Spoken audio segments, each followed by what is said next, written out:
Social media is becoming an increasingly prevalent force in our society. Like myself, I'm sure many of you watching this have grown up using the internet, whether you use it just to browse the web or to communicate with people online. And for myself, the internet's been an amazing place. It's where I learned to code. It's where I learned what I wanted to do essentially with my life. And I met people who shared these common interests and I was able to connect with them and really um, kind of create a social place, I guess, through the use of chat rooms online. However, the experience I've had on the internet is not the same as the experience many other people have on the internet. I'm sure many of you have found yourselves scrolling through feeds, just looking at other people's lives and not really seeing the entire picture. You see these perfect lives, and they don't really reflect your own. So, today, what I'm going to be talking about is how different types of social media affect us mentally.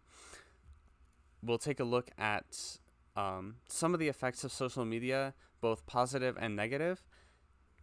And I think by the end of this speech, you'll take away something important about how we use social media to enrich our lives.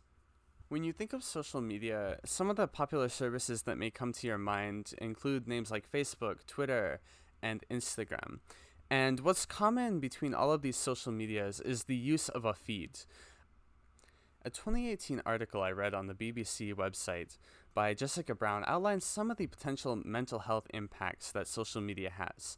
While the research the article cited is a bit inconclusive, we see some worrying trends when it comes to these feed-based social media platforms and how they're impacting their users. So the common thing that all of these social medias have in common is the feeds. And things that this research suggested is that the feed creates a lack of connection because users are not directly interacting with people.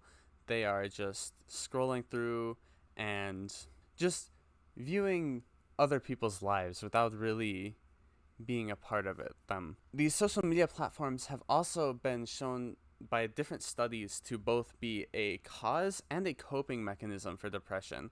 So what you'll see is, depending on the information you get in your feed, it may cause some low mood or it may help you out. And people also often use social media to vent their frustrations when there isn't a real human there to listen. However, these feeds also provide a distorted view of the real world.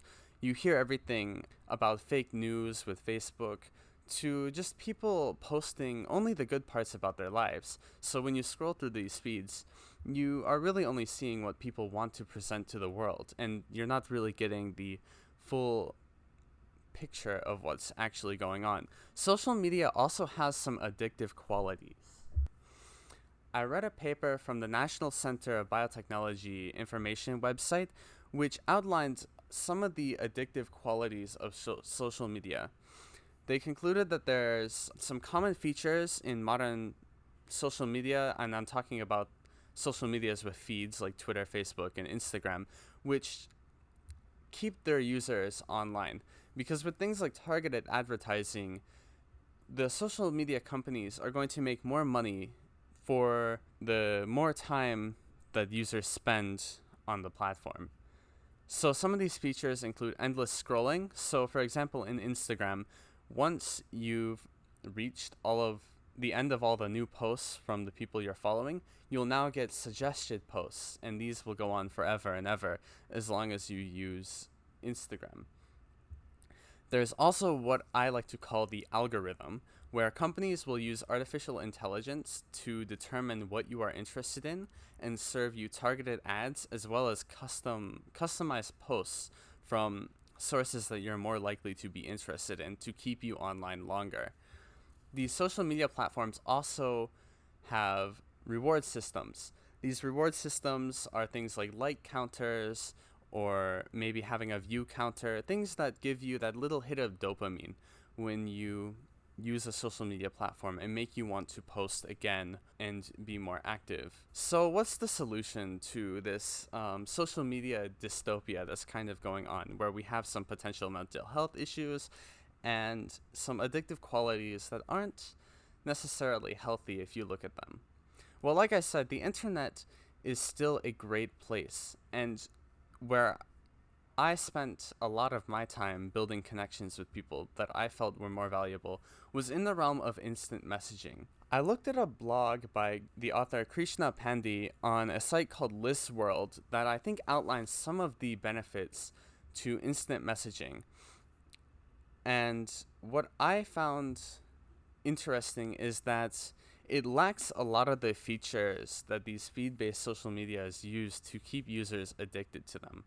Of course, in instant messaging, you have no feeds, and it's just messages. There's nothing that's generated by an algorithm, and there's no endless scrolling. All that's there is you talking to other people. These instant messaging platforms also lack reward systems.